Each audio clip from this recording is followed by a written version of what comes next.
And I'm going to talk about this first before I get into the presentation. Just want to remind everyone that the session is going to be recorded too. So I do talk fast. I'm a high energy presenter. I do not apologize for that. I want to make sure everyone's getting something out of it. I've tried slowing down, you guys. I'm just fast. I move fast. So it will be recorded. You can watch the playback later, and I will have a handout that I'm making available, and it'll be sent along, I think, with the thank you for attending email that Ken and the folks will be sending out. All right, and then I am going to be giving away a free autographed copy of my book, Social Media Pie. So what I have in front of us here is it's a website called wheelofnames.com, and if you've not used the site, it's absolutely amazing. It's basically you just kind of format this and put a list of attendee names in there. And you can create different colors and you can put the prize in the middle, and it's free to set this thing up. So if you're ever looking to do prize giveaways, wheelofnames.com. We're going to do a drawing at the end, must be present to win. So if we call your name and you left the virtual room, so to speak, you're missing out on an opportunity. We're going to go to someone else instead. All right. And I am going to make this interactive and also displaying LinkedIn on screen. I would encourage you, my guess is most of you are watching this on your laptop. I would encourage you, if you have your phone, pull out your phone and open up your LinkedIn app, because you can follow along with some of the tips that I'll be covering here today. And I got to grab my handout sheet. Actually, I'm going to put it up in another window here, and I'll be reviewing along, and I'm going to be covering 10 tips today. So if you have a notepad in front of you, if you want to write down 1 through 10, then you can follow along and you'll get the handout later. But I'm a big advocate for LinkedIn. I call myself a self-proclaimed ambassador for LinkedIn. It's not a job title they gave me, but I just really like showing people around. And that's where I use the term ambassador from. I am an independent consultant. I do not work for LinkedIn or Microsoft. I work for myself and I work for my clients. And what I do is I help them unlock the power of LinkedIn. And over the past year, especially, I've been working more with the job seeker community, helping people that are in career transition. It seems like the tide is turning a bit, and people are getting more opportunities, more things are coming, and the people that are using the strategies are finding opportunities faster. So what I like to say is, I don't know what that magical formula will be for you. What I do is I train people and educate them on how to use LinkedIn most effectively in all facets of the site. So we're basically planting seeds. I don't know which seed that will be that will sprout up to your next opportunity, but I do know the more seeds that you plant, the better your odds to finding that dream job faster. Okay. And I'm a big fan of not only LinkedIn, but pie. And yep, my book is called Social Media Pie. And it really is pie that I love. Like, people are like, is that the pastry that is dessert? Yes, it is the dessert. And little backstory on that.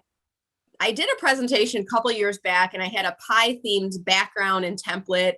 And one slide I was showing bananas, and the next slide I showed banana cream pie because it was something I liked. And at that presentation, I brought a pie to give away. And in the beginning, I did my introductions, and then I asked for the audience. I said, a couple of volunteers to stand up, tell me who you are and what's your favorite kind of pie. And from that day on, I've been doing this. And I realized that, when people tell you their favorite kind of pie, there's always a backstory. I love cherry pie because I grew up in Traverse City, Michigan, or I love key lime because I have an uncle who's down in Key West, or there's always some backstory that goes against it. And it's like a universal connector of all of us, right? So as we are getting started here today, since we're not in person, I wish I was in person, I would give away a real pie.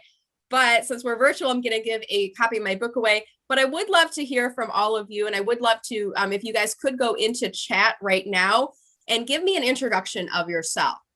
So if you feel comfortable, let me know if you're a job seeker, what is your targeted job title and geographic area? And then tell me your favorite kind of pie, okay? If you're not comfortable sharing that you're looking for a job, you can just put your favorite kind of pie. That's totally fine too. Or maybe you're just looking to enhance your LinkedIn. You can say that, looking to enhance my LinkedIn today, and I love this kind of pie. And if you don't like pie, that is okay. I still will connect with you. I still will help you. I am an all hands on deck LinkedIn consultant. So I do like this part though, because it helps me to understand the makeup of the audience, who's in the room, so that I can steer my talk towards helping you. And as I start to see the pies coming in, my mouth starts watering. So it's a little bit self-serving for me too. I love pie. You guys know the bacon people, right? There's the bacon people. Yeah, everybody has one of them, like somebody in their network that's like the bacon, like crazy bacon person who gets like the chocolate dip bacon donuts and all this, you know. And then there's the cupcake people and, you know, the jerky people and everything else. I'm your pie lady. So I'm probably the one person in your network that's a huge advocate of pie. And I think there's a lot of similarities with pie and marketing and getting a slice of the pie and getting a bigger slice of LinkedIn.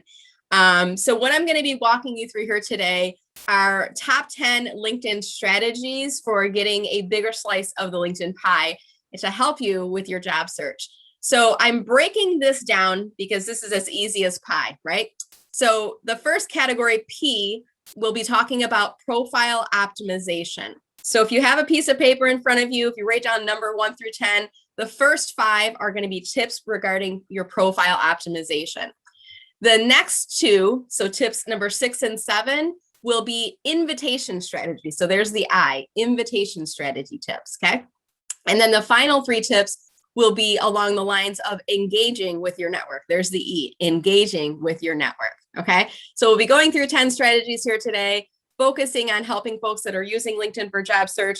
And I did tell the folks, we actually have a head cold going around my house right now. It's just weird because we haven't had illnesses in so long, right? I'm at the tail end and I've got a hot cup of tea. So I'm going to periodically take a little sip to keep that tickle going away. I'm going to get one right now. Got a nice ginger tea, nice flavor to it. All right, so let's see who is on as we are getting started here. I'm going to scroll back up. Ken loves banana cream pie. Cherry pie, yay for Traverse City. Paula, are you from Michigan? I'm curious. Carol is looking for a president COO position.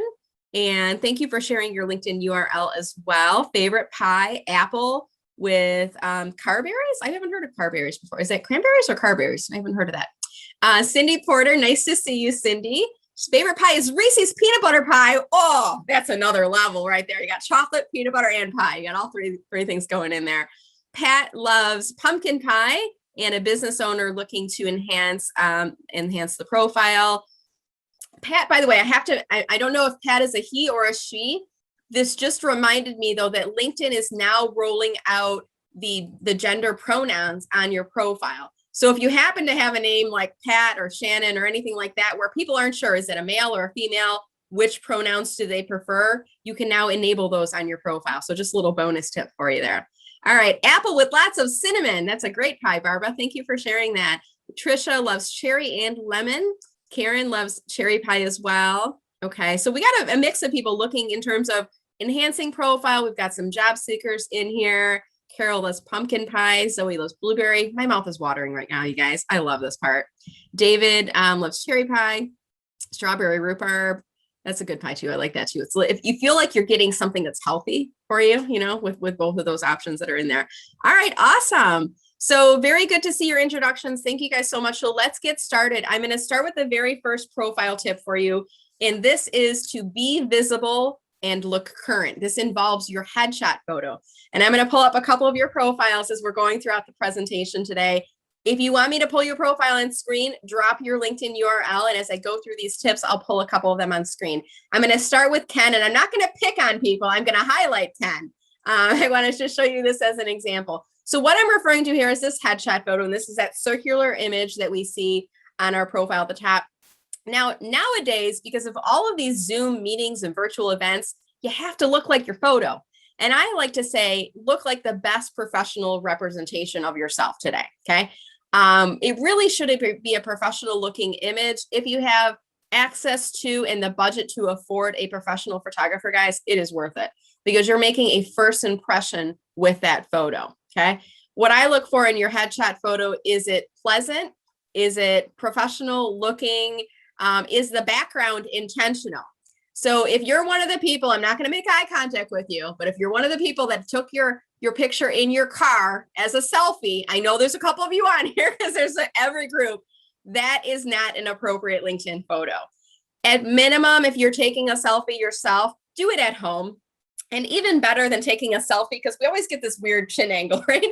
Is put your phone up on a bookshelf or prop it up across the room. And then you can set the timer and take like 10 or 15 different pictures of yourself. Okay. And make sure it's a clear background. Make sure you're, a professional best, hair and makeup done, ladies, all that other good stuff. But what I look for is this really isn't from the top of your head to the bottom of your waist. It really should be just from the top of your head to the bottom of your chin. It should be about 50 to 60% of your circle. And I want to show you this technique right now. When you click on your photo, you can click on view or edit photo. And then there's a little edit button in the lower left-hand corner. And when you click on that, LinkedIn will give you, oh, I got a LinkedIn hiccup. Look at that. This hasn't happened before. So let me see if it's going to work again. I'm going to refresh my page. What should be happening is it should show me the grid with 6 squares in there, and it is not showing me that, which leads me to believe 2 things are happening. One is I'm getting a LinkedIn hiccup, and the other is they're changing this feature. They don't tell us that they changed the feature, which makes it really fun if you're a LinkedIn trainer and they're changing things. But you should see a grid that is in there. And what I like to do is line up my eyebrows with the top of the middle square and in between my mouth and the bottom of my chin in the middle. And that way your face is at the right frame. Look at my photo right now, guys. I mean, you're barely seeing a little bit of my clothing, right? So this really should be focusing on your face because of the fact that about 57% of people looking at your LinkedIn profile are looking at it from their phone. And it's almost similar to if I were to go to the homepage feed, look how small these headshot photos are, okay? The more zoomed in you are, the more impressive and important and approachable you seem. The further back you are, it's kind of like when I'm going on a Zoom, I kind of get more distant. You can't see me, probably can't hear me too well either. But when I zoom it in, I just look more friendly and more approachable, right? So if your photo's too far back, click to zoom it in. And I'm curious, anyone, if you're following along with this on your computer, when you click on edit, were you getting that ghosted photo too? Or is it just me? It could just be a hiccup that LinkedIn is pushing out to me. Message in chat if you are able to edit and crop that in. Like I said, sometimes they make changes on profiles. They don't tell us, but I do belong to a couple networks of LinkedIn trainers and coaches, and we always compare notes. So I'm going to let people know this happened to me and see if they change that grid pattern in there.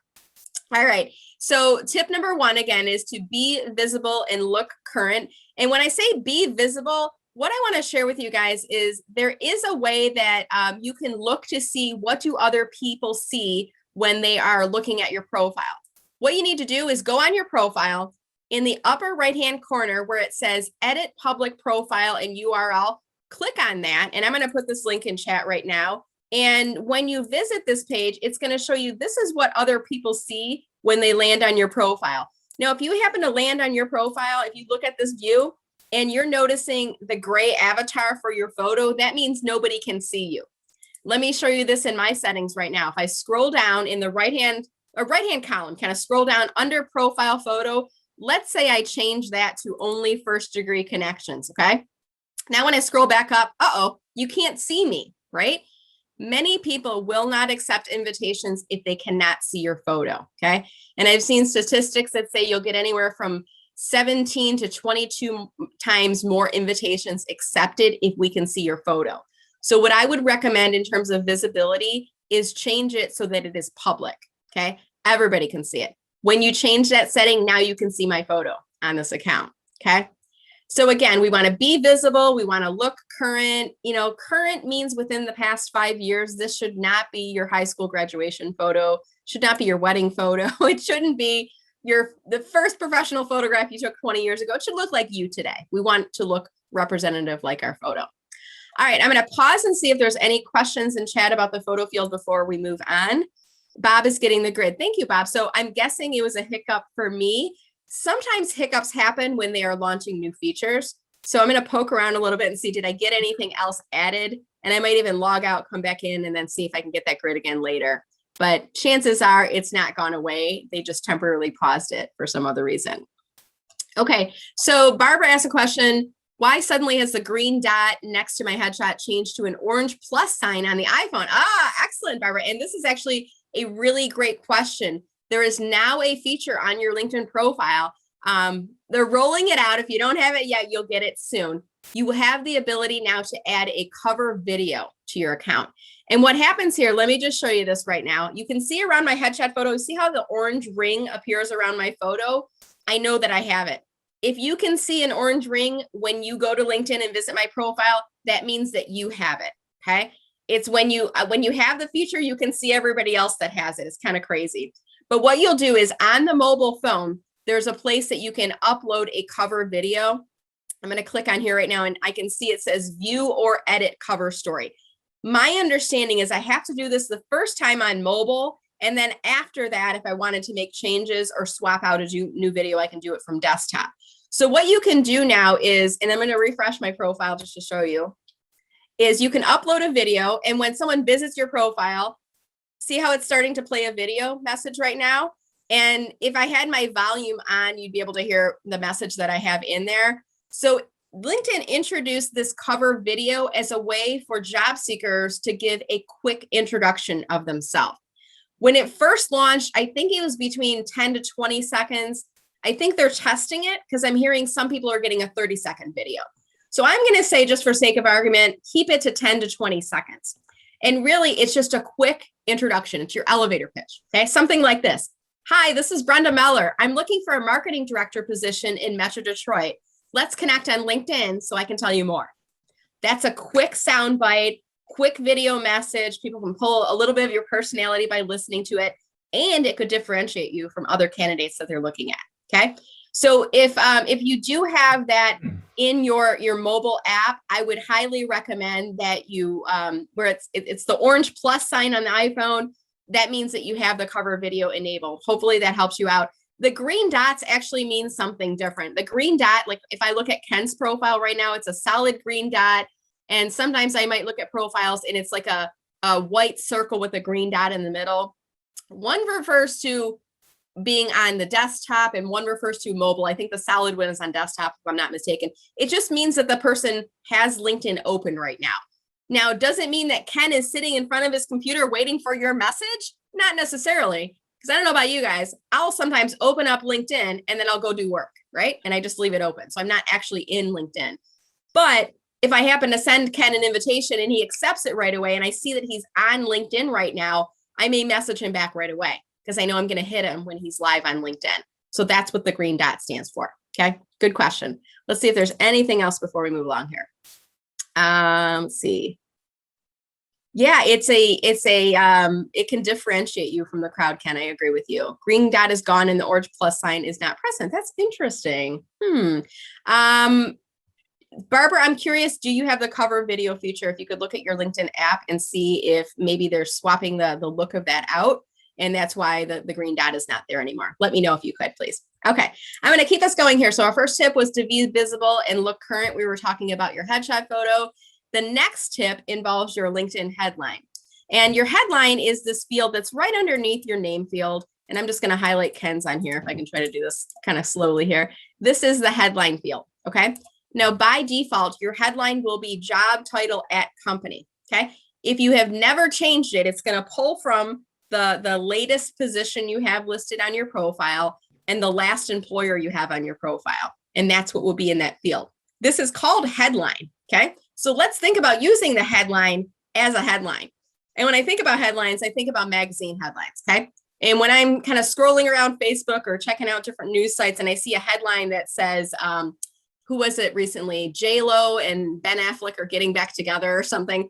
It's clickbait, right? But you want to click to go and read more about it if you follow celebrities.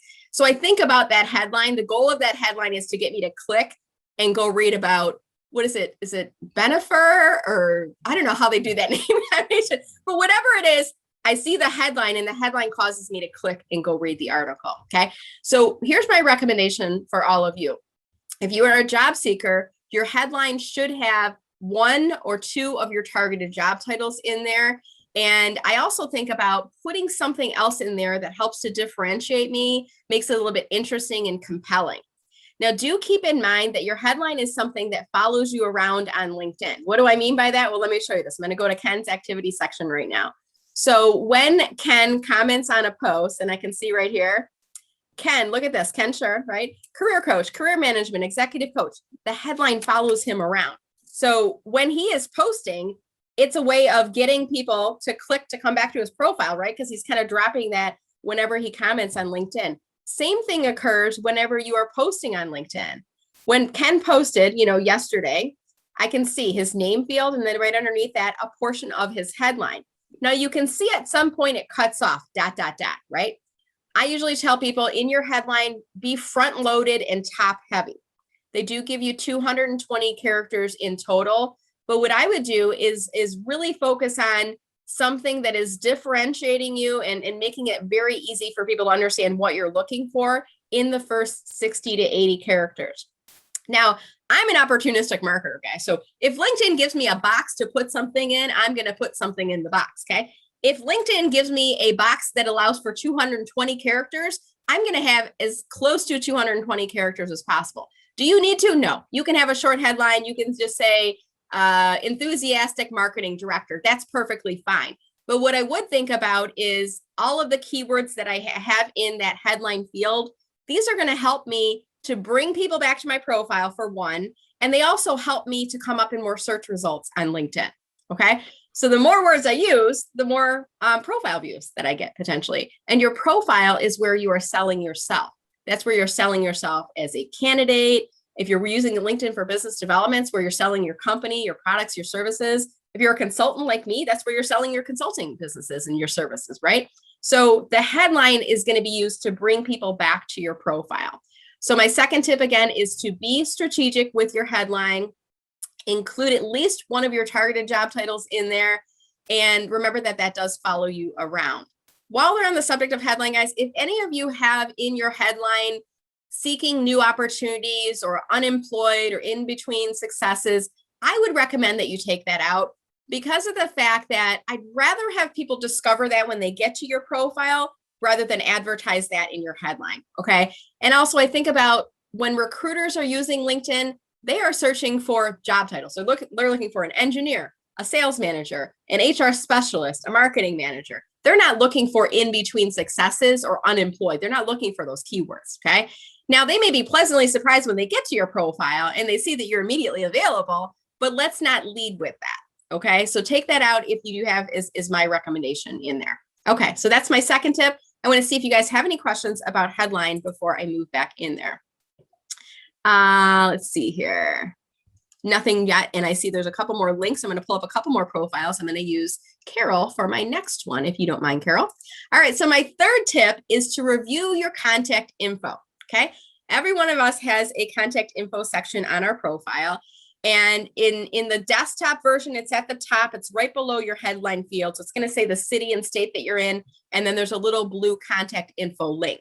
If you're following along on the mobile device on your phone, you've got to scroll all the way down to the bottom of your profile. It's at the bottom, but it's just tucked away a little bit at the bottom on the desktop. So you want to click on your contact info. My advice for you is to review this because I can't tell you how often I go into this section and I click on a link and it takes me to a dead page. Or the link that was in there was for the person's previous employer and they go, oh, I forgot to remove it, right? Or if you're in between successes, you no longer are working for an employer, please take them out of your contact info. They're not giving you a paycheck anymore. So you should not be giving them additional visibility. Take them out of there. If you are unemployed and in career transition right now, my recommendation for you in terms of the websites is that if you belong to any professional organizations, add those in as your websites, right? Maybe you belong to a Toastmasters club. Maybe you're a member of a SHRM chapter, the Society of Human Resource Management, right? Maybe you belong to an excellent job seeker group, wink, wink, nudge, nudge, right? And you could promote and give some additional visibility to Ken and his team about the Beacon Group. You could put that in your website section. Maybe you do volunteer work or you support a nonprofit. Maybe you have a portfolio link that you could put in there. I would highly recommend that you have some websites in there and that you take full advantage. Now, I'm an opportunistic marketer, right? So I'm always going to teach you guys this technique. LinkedIn gives you the ability to add up to 3 websites. If you're using LinkedIn for business development, especially, you should use all 3 web links. And I want to show you what I do on my contact info section is I am thinking of what are the 3 places I want to send people that support my business goals. So number 1 for me, I want to send people to my webpage that talks about LinkedIn strategy. Number 2, I want to send people to the website where they can buy my book. Number 3, I want to send them to a webpage where they can look for my upcoming events, my webinars and things like that. Now you're going to notice, and when I just compare and contrast here in Carol's and mine, Carol has her website and company website in parentheses, but Brenda has LinkedIn strategy and training. How did she do that? Well, let me show you. So what you want to do is click on the pencil icon. And then in the website URL is where you put the web address. The drop down next to it, and let me just show you this right now. I could choose company. And when I do so and I click on save, then it says company website. Well, that doesn't really do a lot to help me, does it? No. So instead, choose from the drop down the word other, and then you get the opportunity to type in a description of 30 characters or less. Tell people what do they get when they go to that website. Maybe if it's an organization that you belong to and it's SHRM Cleveland, maybe you say Human Resources ASSN Association, right? Or HR group, HR networking. Describe for people what it is that they get when they go to that website, or describe a bit about what that link is sending them to, okay? A really cool technique in here, and it's one where not a lot of people are aware of this feature, so they don't have it enabled, and a lot of times it just says company website on there. So that's a tip to do. So again, we're gonna review our contact info, making sure that everything is accurate in this section, and I want to see if anyone in here has a LinkedIn URL that has a bunch of alphanumeric numbers and gobbledygook at the end of it. I'm not seeing any in the links. I'm going to scroll back up to the top just to see if I can find anyone. If you happen to have a profile that has a bunch of alphanumeric symbols at the end of it, let me see if I can find one real quick. There is a way that you can modify this and change that to have a personalized and simplified LinkedIn URL.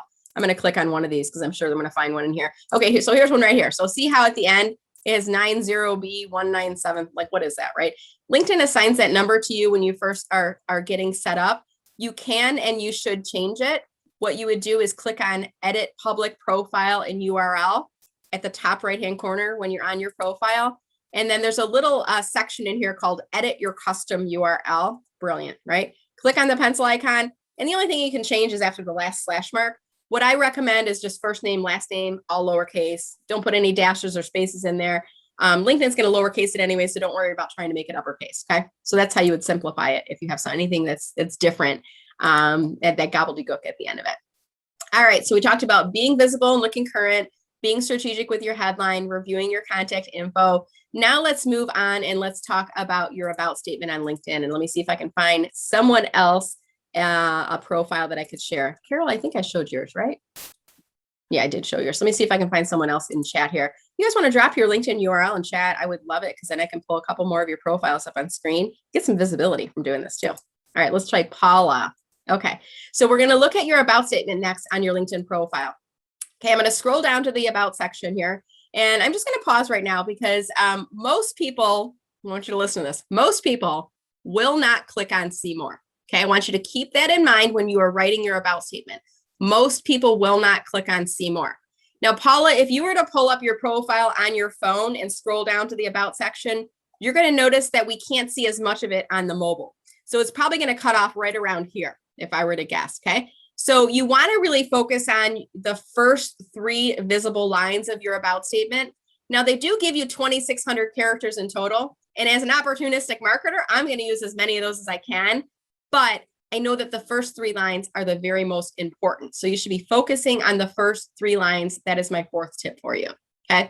Most people are not going to click on see more. So let's look and see, what do you have in your about statement? And I want you to look at your own about statement. Is it interesting to you? If it's not interesting to you, it's not going to be interesting to me. We're not going to open up and click on see more. It's either going to keep the right people on your profile and get them to click, or it's going to send the right people away, right? So make sure that it is interesting and it is compelling. If you're a job seeker, what I would do in those first 3 sentences is sell yourself to your next employer, okay? You might say something like this, and I'm making this up. As an experienced marketing director, I've always been passionate about the power of social media and the power of team. I will hit the ground running to help your organization reach your company goals. Interested? ? Contact me at mellerbrenda@gmail.com. Okay. So you want to start with something right off the back that's selling you to that next potential employer, differentiating you from everyone else. Like there's 100 different marketing managers interviewing for the position. What makes you different? And what are you going to bring to the table? This is really not about you. It's about them. It's about how you can help them and how you can help their company. So kind of just tweak that story. You don't need to tell your backstory. I was born in a small town in Metro Detroit and I'm in the middle of 3. We don't need to know that stuff. We want to get to the point quickly. And I want to have something intriguing in there. because my goal is to get them to click on see more. And I also want to write it in case they don't, because I want to keep people, right people there longer and maybe send the wrong people away. Now, once you get to that point, you got the first 3 lines in there, then I would definitely take full advantage of the character limits they give you and expand upon that and tell a little bit more of your backstory. So I'm going to click on see more in mine right now, just to show you a couple of these techniques. With the 2,600 characters total, make sure that you're using the most real estate in those first 3 lines as possible. I do not put a line break until after the see more. I don't want to air it out until I've used that precious real estate at the top. Okay. Then I put a line break in because that adds some white space, right? Makes it a little bit easier to read. Now we cannot do HTML formatting in our about statements. What does that mean? We can't do bolding. We can't do underlining. We can't do hyperlink. We can't even change fonts in here. There are some external tools to use that you can change bolding and fonts, but I wouldn't recommend them. I've heard that sometimes the LinkedIn search will not pick up those keywords if you've changed them. Okay. So use just the flat, rich text basically in here. But think about these techniques. You can do all caps for section headings. Okay. You can create a bulleted list. And I would actually recommend create your about statement in a Word document or some external application, copy, and then paste it in on your LinkedIn. And then if you want, do what I do. Go into your bulleted list. And by the way, when you create it in a Word document, you can create a bullet and the bullets will carry over. Okay. So after I've done that, I'm going to then go on my phone because that's the easiest place to get to this emoji keyboard. I'll be honest with you. And I go into my about statement. I click on the pencil icon to edit it. And I go where the bullet is and I click on my emoji keyboard and I put a green check mark. See what that green check mark does? It adds a little pop of color, right? As a marketer, I know this draws visual attention. It brings people down from the top of my about statement. It's going to bring you down in the profile. So using these techniques, spacing out between paragraphs, no long paragraphs in there, of course, using emojis for bullets, breaking it up into different categories, and even putting section headings in there. Now I do speaking as well. So I have speaking topics and I use an emoji list of microphones, right? So when you're using emojis, think about using emojis that are appropriate for a professional networking site. And you also want to look at your emojis on the desktop versus the mobile. There was one person I was working with, and I can't remember what it was. It was like a teacher emoji or something like that. It looked really nice on the phone. But when we looked at it on the desktop, I'm like, is that a chef? Is it a sailor? I'm like, what is that? And they're like, oh, it's a teacher. I'm like, I can't tell what it is. So just make sure that you look at your profile on both the desktop and the mobile view if you're using those emojis. And by the way, guys, if you like any of these techniques, feel free to borrow them and use them on your own profile. And look at my profile as often as you'd like. I'm always going back in and tweaking and modifying. I look at my competitors too. I look and see what are they doing on their profile. I do the same thing if I were you. Look at other people who hold your targeted job title in your targeted geographic area and see what do they have in their about section. You might be inspired. Now, you're not going to plagiarize. You're not going to copy and paste, right? But you might be inspired by some of the techniques and the keywords that they're using in there. And then you can use that for information in your own profile. Now, 2,600 characters, most important things at the top. As we get further and further down, I've got to keep it interesting. Otherwise, you're going to click away, right? So as you go down my profile, you're going to see I end with some personal things. So I have some personal goals. I have some philosophies. These are a couple quotes that I live by. And then I give you some hints how to connect with me. If you want to connect with me, I'm very open to doing so. I have the follow button as my default. Okay. So when you go to my full profile, you're not going to see connect. You're going to see follow. If you want to connect with me, you got to go to the more button, click on more, and then you'll see an option that will either say personalize invite or connect. And you have to include a note. Okay. The note would say something like this. Hi, Brenda. Great to see you on the Beacon webinar today. Loved your LinkedIn tips. Let's connect on LinkedIn. So give me a little bit of explanation as to why you wish to connect with me. Okay. So that's it on the about statement. I'm going to take a pause, get a sip of tea, and see if there's any questions before I move on to tip number 5. Let's see here. Okay. Brenda, one of the questions was about that green open to work. Yeah. Yeah, great question. So, I am not personally a fan of the open to work circle that appears. Somebody called it a scarf. I think that does a nice job of describing what that looks like. And what they're referring to is the if you're currently in career transition, you can put that on your profile. And I get asked this question a lot, so I've actually created a blog And I want to just show you, and I'll put the link in chat right now. I, as a marketer, here's my point of view. I'd rather have people discover reading through my profile that I'm open to opportunities immediately, as opposed to leading with it in my photo. Even if I were in career transition, and even if I were out of work for a year, I probably wouldn't put it on my profile. I'm consulting and I'm not looking to return to the workforce, but I wouldn't even use it if I was. I think it's too much like a neon light that's kind of like glaring, like out open to work. I don't like it myself. I would rather see that you put a description in your about statement that says, I'm currently looking for my next full-time opportunity. Like, that's okay to me. I don't personally like it in the circle field. Now, saying that, I was on a webinar recently with a woman who was in career transition, and she told me that she had a conversation, an interview with a recruiter, and the recruiter says, I contacted you because I saw that you had open to work on your photo. Okay. So you got to decide for you what's best. Do you want more visibility? Are you, really trying to just put yourself out there? Do you want to use a feature that's newer on LinkedIn that might be getting you additional visibility? Or are you like me? Would you rather not look too desperate with that and rather put it into your about statement instead? There's no right or wrong answer. I'm just giving you a point of view, and I put the blog in there if you're interested in reading about that. All right. Any other questions? I think we got through that. Okay, perfect. I'm going to keep on going here. So those are the first 4 tips. 5th tip here is to focus on, in the skills section of your profile, I want you to focus on what are your top 3 skills. So let me pull someone else's profile up on screen here. Cindy, thank you so much for dropping your URL in here. And I'm going to scroll down to Cindy's skills section of her profile. And while I'm doing this, I want to remind everyone that you can add up to 50 skills to your profile. As an opportunistic marketer, I'm going to remind you, if LinkedIn gives you a field, use the field. If they give you a box, put something in the box. I have heard that if you use all 50 skills, you'll come up in more searches on LinkedIn, especially for the skills that are at the top of your profile and that you're getting a number of endorsements for. So I really don't worry as much about the number of endorsements. I would really be more focused on what are the top 3 skills and how do these align with your job search, your job title that you're looking for. So I see Cindy is looking for senior human resources leadership position, change management, leadership development, strategic HR business partner. Great. And I see her top 3 skills are organizational change, coaching, and training and development. In my head, that kind of makes sense, right? Now, sometimes I land on profiles and I see Excel, financial analysis, and team management. And I'm like, wait a minute, I thought you were looking for an HR role, right?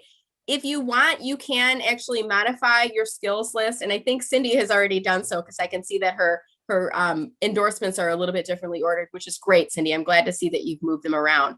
What you want to do, if you do want to reorder your skills list, I'm vamping here as I scroll down to this section right now, is in the top section where it says skills and endorsements, off to the right, you're going to see it says add a new skill. If you click on that and you don't have 50, LinkedIn's going to give you a bunch to suggest that you can add to your profile. So that's an easy way to add more skills in. You can also type in and add more in. Next to that is the pencil icon. So I think about pencil is for crossing things off or for erasing things, right? So to make edits to your skills list in the way they appear, we click on the pencil icon. Now, LinkedIn gives you 3 green push pins, okay? And if I wanted to put lead generation at the top and I click on that, LinkedIn's going to say, sorry, you can only select 3 top skills. So you have to remove one of the other ones to make space for something instead. So if I wanted to, I would have to deselect LinkedIn consultant, and then I could select lead generation. Again, we only get 3 green push pins. You can decide which ones appear in the top 3. And for job seekers, I want you to think about what are the top 3 skills that are really necessary for your next role and maybe help to differentiate you, right? But are relevant for that role. You can also reorder them by clicking on the little straight line. Somebody called them the hamburger symbol. It looks like a stacked hamburger. And you can move skills around just by clicking on it and dragging them up or down in the field, okay? I'm going to discard the changes because I don't want to save those right now. You'll notice in here, guys, I have some interesting looking skills, don't I? And these don't appear in the LinkedIn skills library. You can actually create your own skill. Did you know that? So I created my skills. I created a couple custom skills. One is called helping sales leaders unlock the power of LinkedIn. Another one is helping people use LinkedIn in stealth mode, working while looking, right? So you can create your own skills. When you click on add a skill, you're going to see a bunch of, just very straight, boring skills.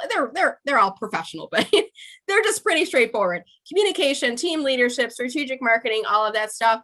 But you can also type in your own skill and you can add it in there too. So you can have a little bit of fun with that. All right. So my fifth tip regarding profile optimization is to focus on your top 3 skills. All right. I'm going to keep us moving along and we are going to go into invitation strategy next. I see a comment from Paula that says skills are so specific. I find it would be better to include more, but I haven't been able to figure out how to add more than 10.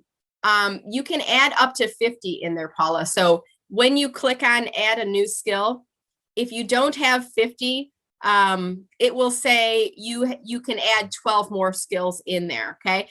LinkedIn is going to offer you some suggestions, but you could also type in additional keywords in there. If you're struggling, Paula, or anyone else, with how do I find more skills, do what I do. Look up your competitor. So let's say I was looking for a marketing director position. I'm just going to do a quick search right now for marketing director. Okay. I'm going to click on people when the search results come up. And maybe I open up maybe 2 or 3 people just in another tab just to show you guys this. Okay. So I just right click, open in a new tab, and that way I can go back to my search results if I wanted. So I'm going to look at Christina's profile to start with. I'm going to scroll down to her skills section, wait for it to load, and then I click on show more.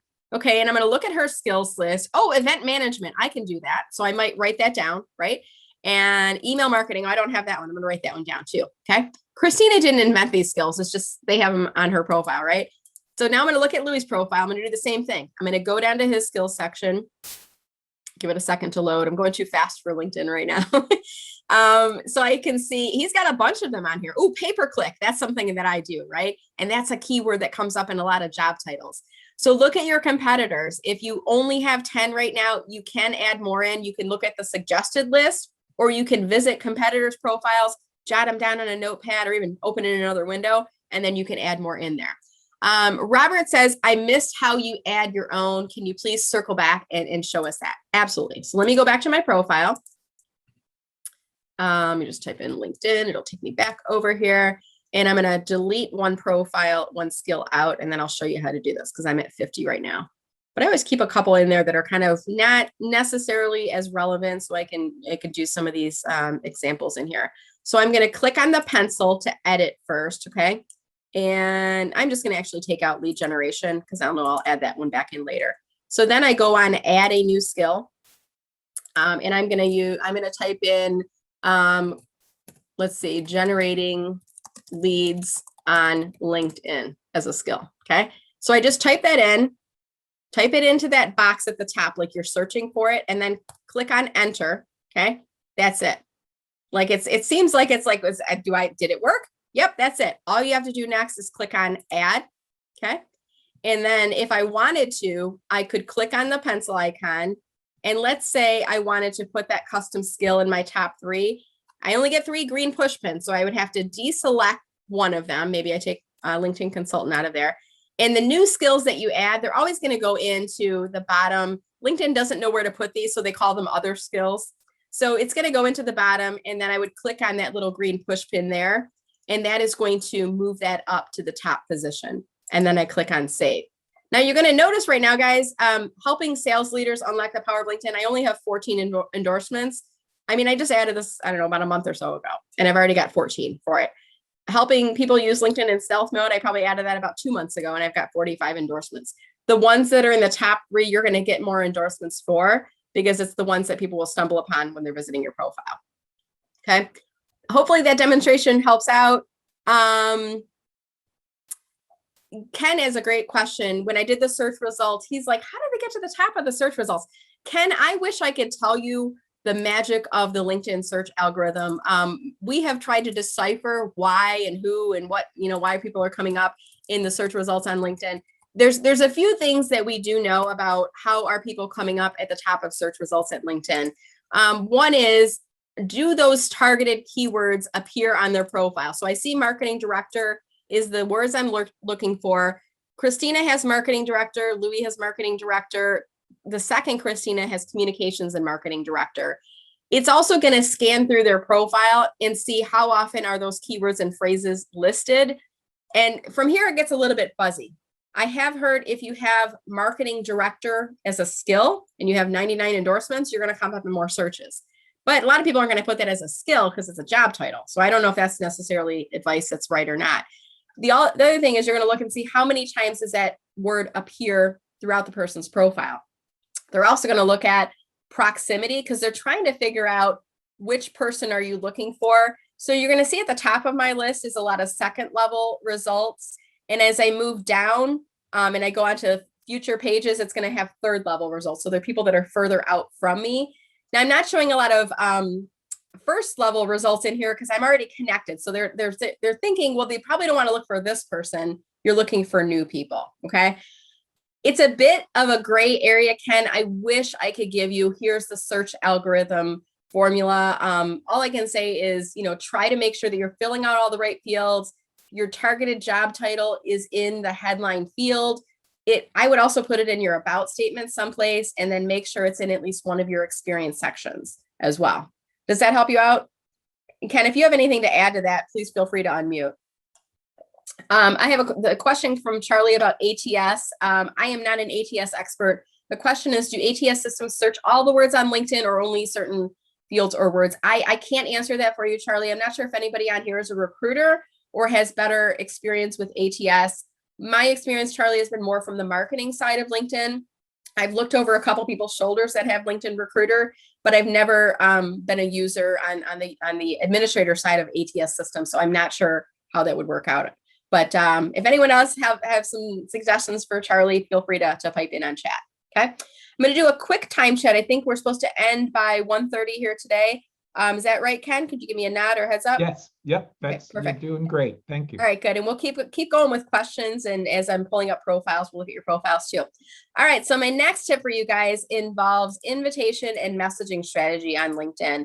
And what I want to do right now is I want to practice this technique just to show you guys this right now. So whenever you invite someone to connect with you on LinkedIn, you want to go on their profile first. Okay. When you go on their profile, it does two things. First of all, some of the people are going to see that you visited their profile, right? Because we can see some of the people that have viewed our profile, right? And then the other reason I would put this in here is this is the place where you get access to add a personal note with the invitation. So always include a personal note is my sixth tip for you. And the way that we do this from desktop is we go on their profile. We know we're on the profile when we can see that header image behind them. I can see their about description. If I were to scroll down a little bit, I can see that on here. And then I want to click on connect. Okay. And then it will say either add a note or send. Always, always, always add a note. Okay. And there's two ways of doing this. One is, let's say I've never met Carol. I'm going to say, hi, Carol. And I like to use this technique. It works really well. We haven't met yet, but I'm going to start with that because I don't know about you guys. I get a lot of invitations from people I don't know. And sometimes I get them. I'm like, Andy Foote, do I know him? Did I meet him at the webinar today? I can't remember.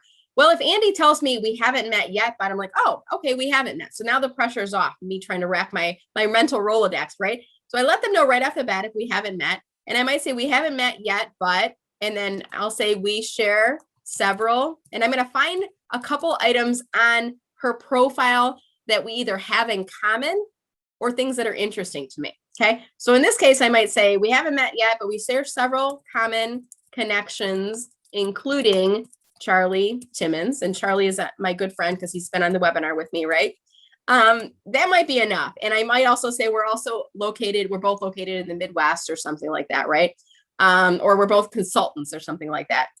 And then the only thing I'm asking for is let's connect on LinkedIn. I'm not asking for a virtual coffee. I'm not asking, can I send you a resume? I applied at your job, a job at your company. I'm not asking for anything. The only thing I'm looking to do is to get you to accept my invitation. I have a higher likelihood of you doing that if I give you some basis for why I want to connect with you, and I'm making it all about you. Okay.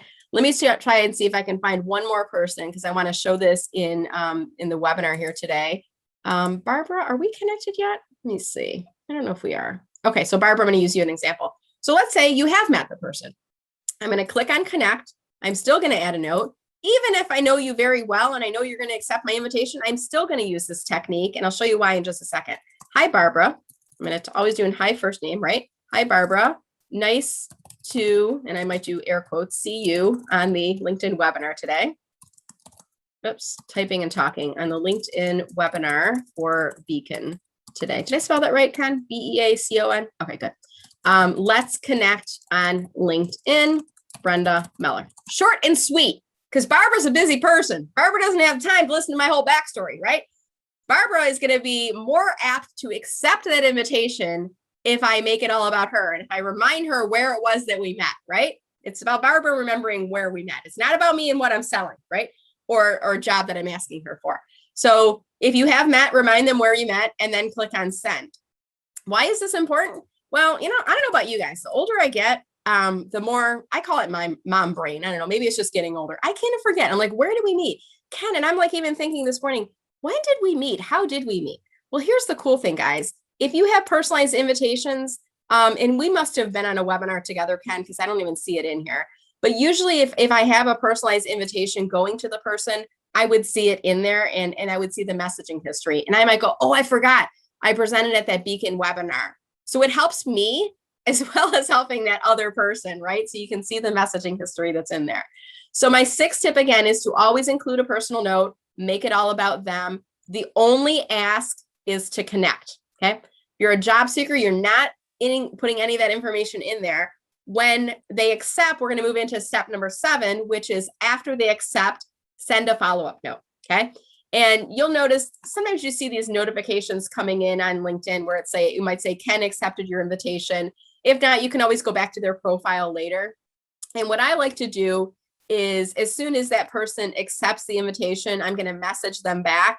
And it's going to say something like this. Thanks for accepting my invitation, Ken. Now, if I'm a job seeker, and the reason I sent Ken an invitation to connect was because his company is hiring, or maybe he's connected to somebody whose company I'm applying for, I might say, I'm currently looking for my next marketing director position, and I see you have some openings at your company. Would you be open to chatting sometime? Or I'm currently looking at my next career move in marketing, and I see that you're connected with Zoe at ABC company. Would you be open to making an introduction? So I'm going to do a soft ask in there and be polite about my request to do so. I want to go slow in this, but let people know if you're looking for a job, let them know, but wait until the second note. Don't do it in the first note. Okay. Get a little bit of their trust and permission to message them first. Okay. So again, 7th tip is after they accept to send a follow-up note, thank them for accepting, because that's a gift. They're giving you the gift of being a connection, right? Thank them for accepting. And then, share with them, what are your career goals? Or in my case, if I'm a consultant, I might say, thanks for accepting my invitation, Ken. Let me know if you ever need help with LinkedIn strategy, right? That's it. Drop the mic and I walk away. That's my sales pitch, you guys. I am not an overly aggressive salesperson because I know at this point, if I send Ken 20 different links and, things like that, he's probably going to run away. He's going to be like, well, that's why she connected with me. But if I kind of plant the seed, let me know if you ever have any questions about LinkedIn strategy. If he does, he's going to reply back, right? Even if he doesn't, he's going to start to see my posts in the homepage feed, right? And I can always go back to his profile and like and comment on some of his posts as well. But I like to do more of a subtle approach in terms of pushing myself. Now, this is in the case of I sent Ken an invitation, he accepted. Now, if I get people reaching out to me on LinkedIn, my approach is a little bit different. I might include a couple of links just because I'm getting a lot of invitations coming in nowadays. But if I am sending out the invitation, I am not going to send any links until that person asks for some information. Okay. So that's invitation strategy. Tip number 7. Now let's move into our E, engage with your network. And we're going to start with the homepage feed. Okay. And I want you to think about the homepage feed is a communication channel. It's a place that people send information. It's where we receive information. What else is like that? An email inbox is kind of like a communication channel, isn't it? So think about right now, when you're sending out emails, you're waiting for responses back, or maybe people are sending you information and you're reading and digesting that, right? Your LinkedIn homepage is the same way. It's a communication channel. It's a way that you can read about things that are happening in your network, see updates from people. And it's a really great way of increasing your visibility on the platform. Now, what I would recommend that you do is spend 15 minutes in the homepage feed every day. And that's my 8th tip, to spend 15 minutes in the homepage feed every single day. Okay. Now, if I were you, I would spend that 15 minutes the first visit you do to LinkedIn. So I'm a big believer of this whole social media karma concept, paying it forward, shining the spotlight on other people. I want to see what other people are talking about and participate in their posts and conversations first before I post myself on LinkedIn. When you spend 15 minutes in the homepage feed, what you want to do, if you see a post from someone that you know, maybe give it a like or a reaction, right? It takes like a second to do so. Maybe 2 to 3 times a day, when you find a post from someone that really resonates with you, maybe add a comment. And when you add a comment, do 5 or more words. And I might just, in this one, this is my friend, Shelly Elslicker. She's also a LinkedIn trainer and coach. And I might say something like, I miss the days of holding a real live microphone. You know, just adding a comment to the conversation. 5 or more words is really key. So don't just say great, congrats, nice post, cool article. 5 or more words. You can see these people that have longer comments on here. They kind of sit in that post feed a little bit longer. And some people are going to click to go to their profile where they're going to learn more about those people. Okay. So spend 15 minutes in the homepage feed, liking or giving reactions, and maybe 2 to 3 times a day, leaving a comment of 5 or more words. Then after you've done that, then you want to post on LinkedIn. If you've never posted before, maybe it's been a long time, I want to remind you how to post on LinkedIn. So wherever you are in LinkedIn, if you click on the in symbol, which is that little blue IN in the upper left-hand corner, or if you click on the home symbol, that little house at the top, it'll take you back to the home page, okay? At the top of your home page, the very first box in the middle, it will say start a post, okay? If you're struggling with what to post, here's what I would recommend that you do. Post at least once a week. That should be your minimum, okay? When you're in an event, hint, hint, you're in an event today, right?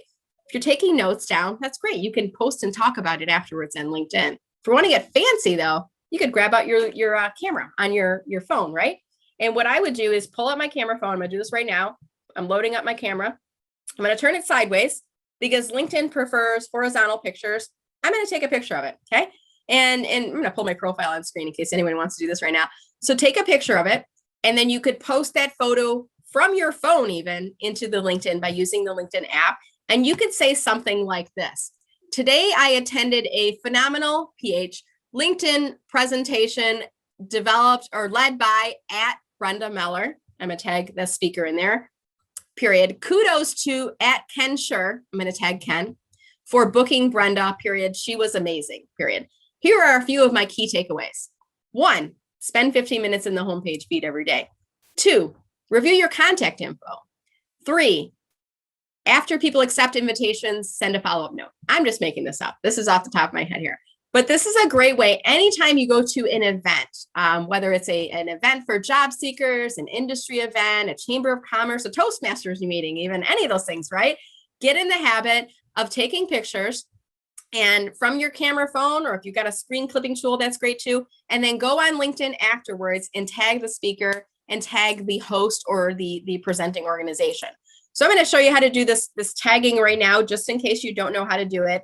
I've already posted today on LinkedIn, so I'm not going to hit on the post button, but it will allow me to show you this technique. So something like this. Today, I attended an amazing LinkedIn presentation by, whoops, typo in there, by, and then to tag a person, you do the @ symbol first. So that's the little A with a circle around it.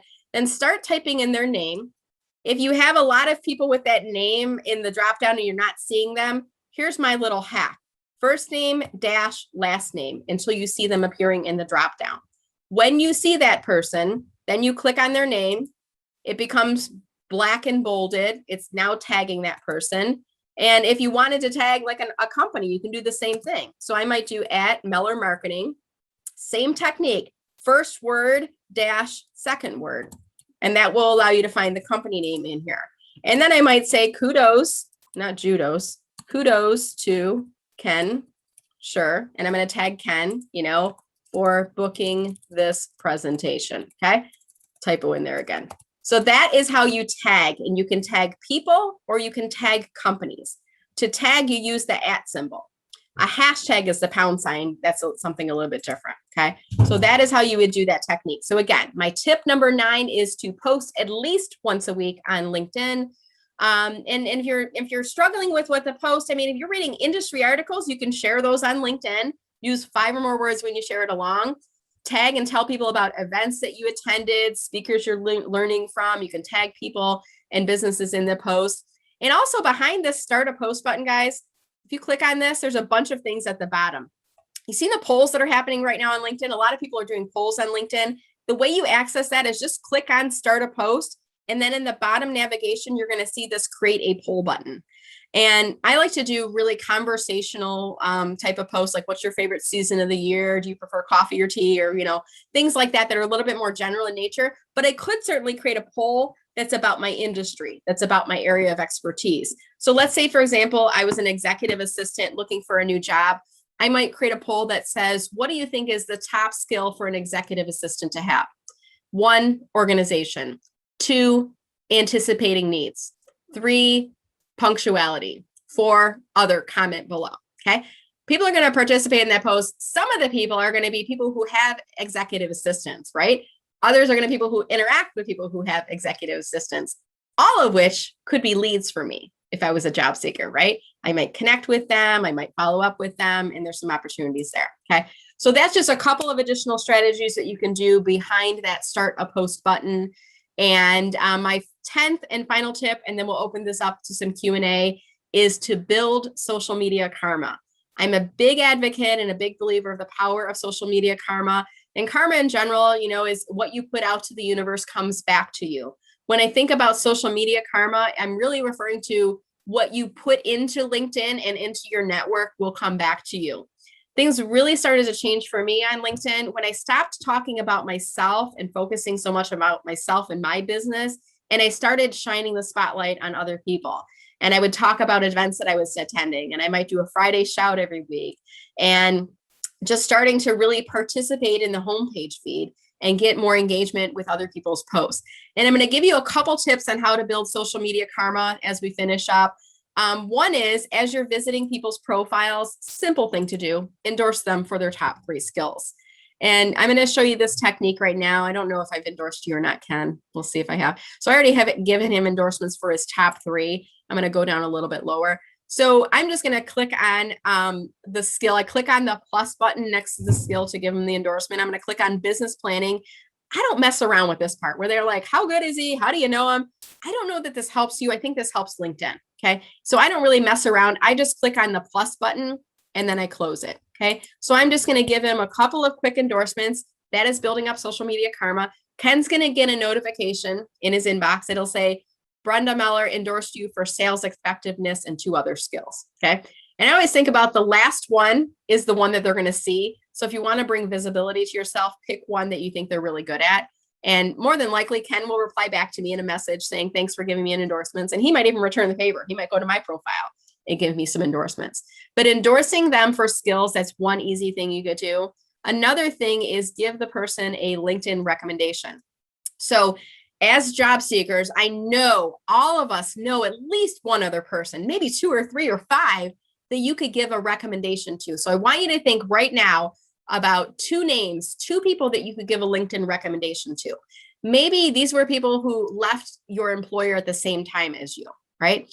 Maybe these are former team members, vendors, clients. These could be bosses from former companies 2 jobs ago. Think about 2 people that you could give a LinkedIn recommendation to.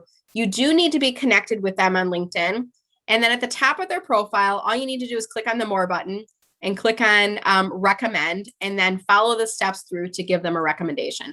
And don't just say, Ken's a nice guy, you should hire him. That's not really going to help him out, right? I might say, I work with Ken for over 10 years, and I found him to be an excellent career coach. He works well with team members, helps with communication skills. I might give a little bit of substance to that. Okay.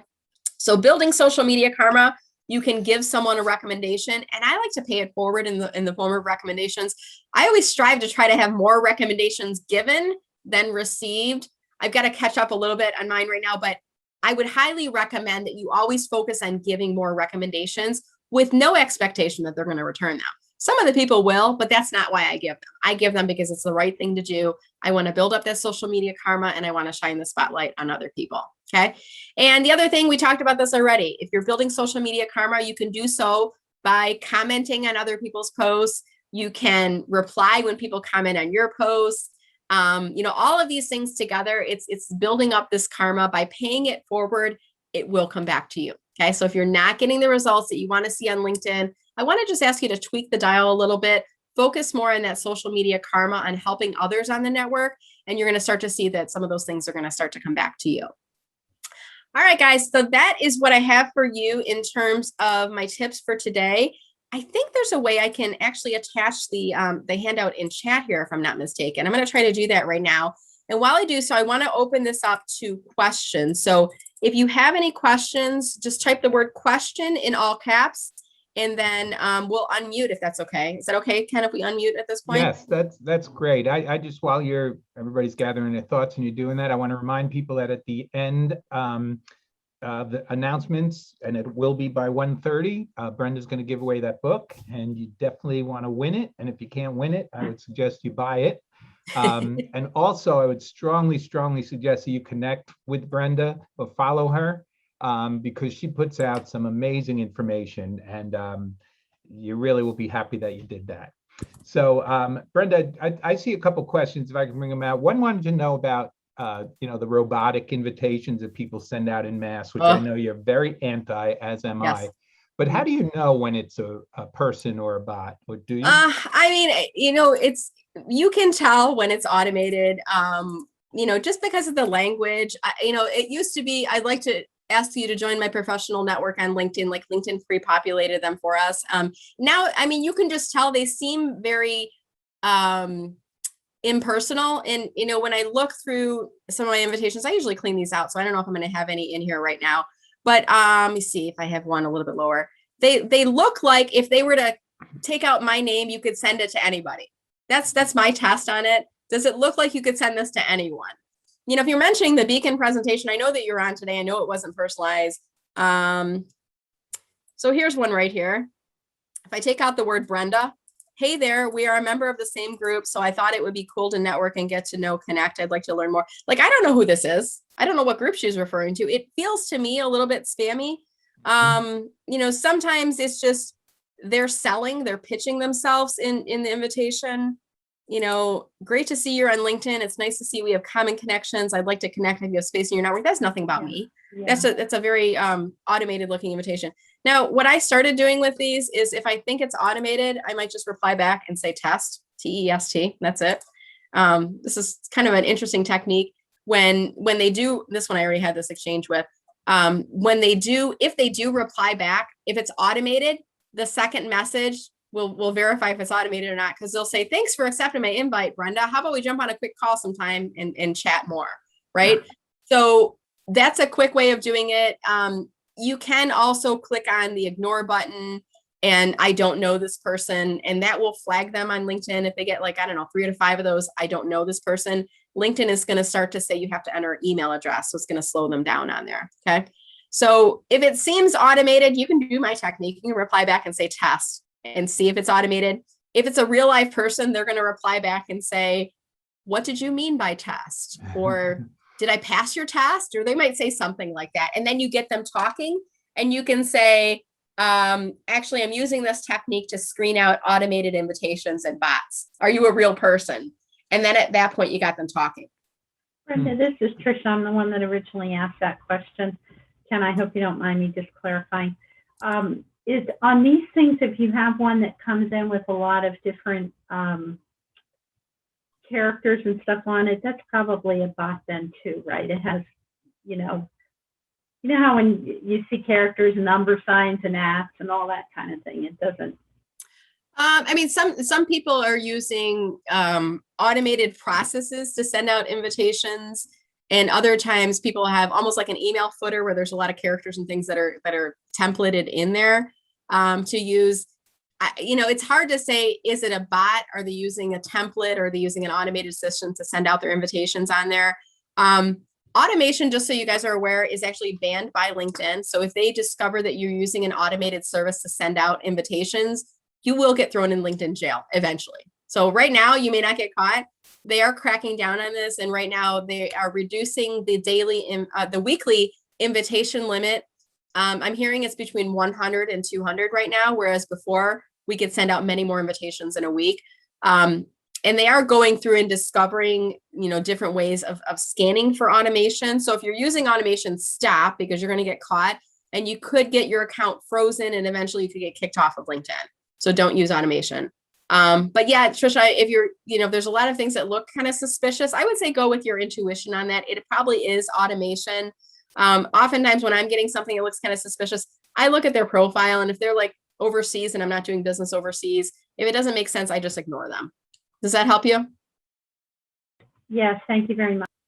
Okay, Okay, great. Brenda, another question I might have slipped by is, do you think polls are being overused?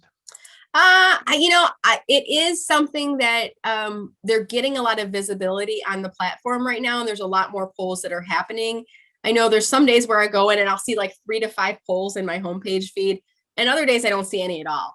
So the average person is spending about 15 minutes a month on LinkedIn when we take all of the activity for everybody who's using LinkedIn. Now there's the heavy users, people like me and you, Ken, who are on here like every day and maybe several hours a day. You and I are probably seeing them a lot more often than the average person because of the time we're spending on the platform. What I would say is just think about you and your own activity. When do you engage with a poll, and when do you scroll on past?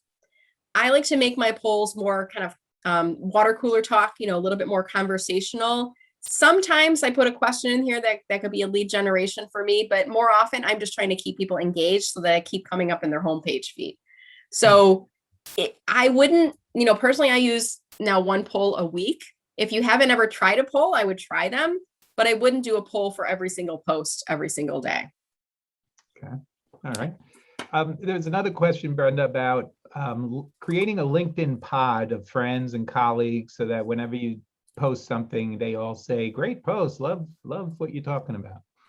That's icky. I also say it.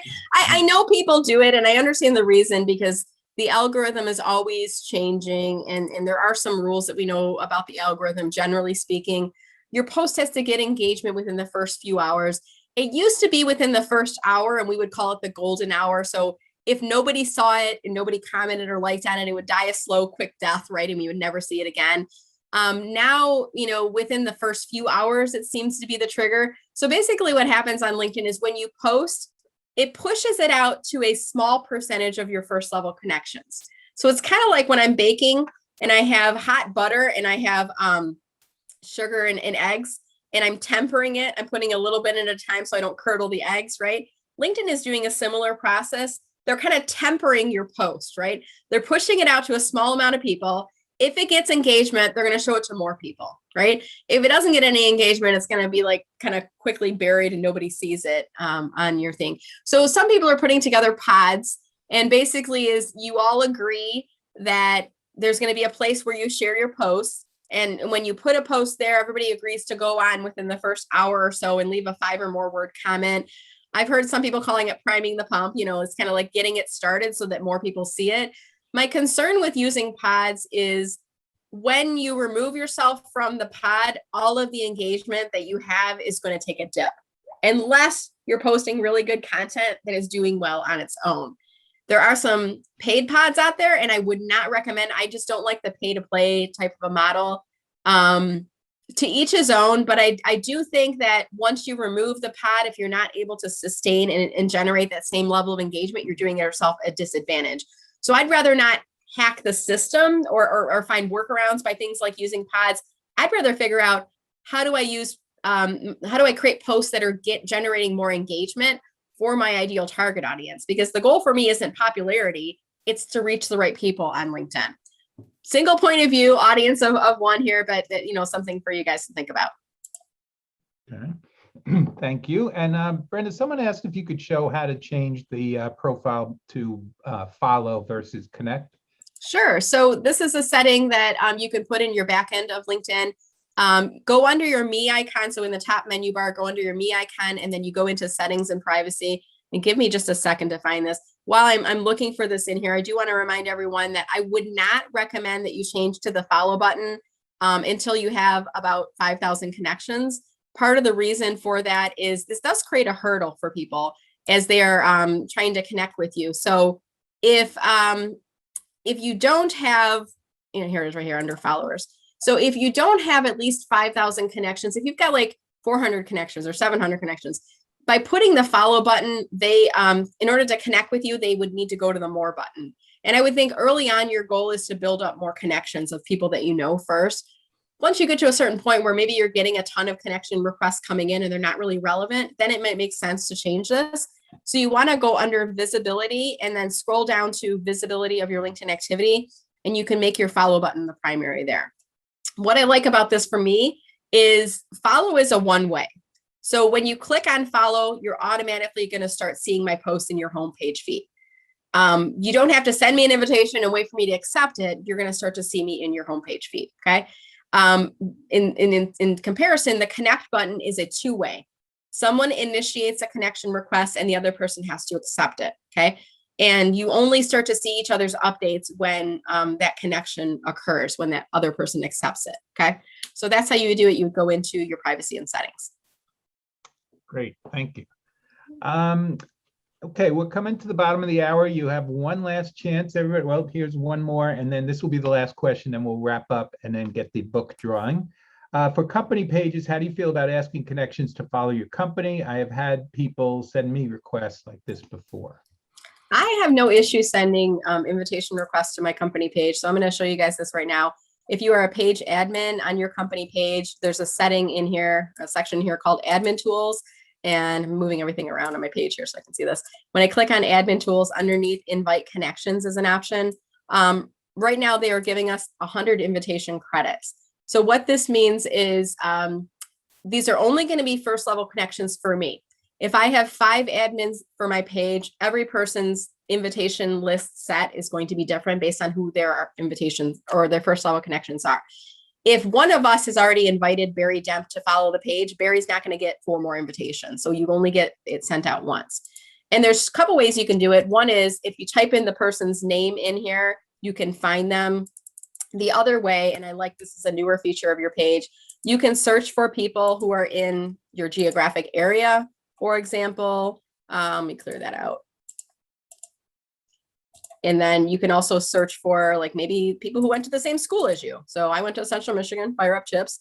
So I can look through this list and I can see people that went to the same school as me. And all I do is click on that box right next to their name. And that's how I send them an invitation to connect. Now, when they receive this, it'll be in their pending invitations and you get 100 credits on these, right? If they accept it, I get the credit back. So I can send more than 100 invitations a month. If they don't accept it, then I can't send any more out after I've used the 100 that I have, right? So if I were you, if you're going to be sending these out, I would focus on people who have a higher likelihood of accepting that follower credit or that follower invitation, I should say, because then you'll get the credit coming back to you. I do this myself every month. I try to max out on the followers because I like to think about if I'm using LinkedIn for business development, I'm trying to grow my business. The more people that are following my company page, the more potential leads or referrals or prospects I might find. I know that if I sent Ken an invitation to follow my page and he didn't accept it, I'm not going to get a notification saying Ken declined it or anything like that, but I know he's not in my follower list, right? And I can see who these people are when I go under my analytics. So that might tell me he's probably not interested in my services, right? But I also might see people who are following my page who are second level connections. And these people, like here's one right here, Shelly, she might be somebody I would want to connect with on LinkedIn. So I would definitely use that feature there. Beacon is the premier executive networking organization serving the Mid-Atlantic region. To learn more, go to beaconforlife.org.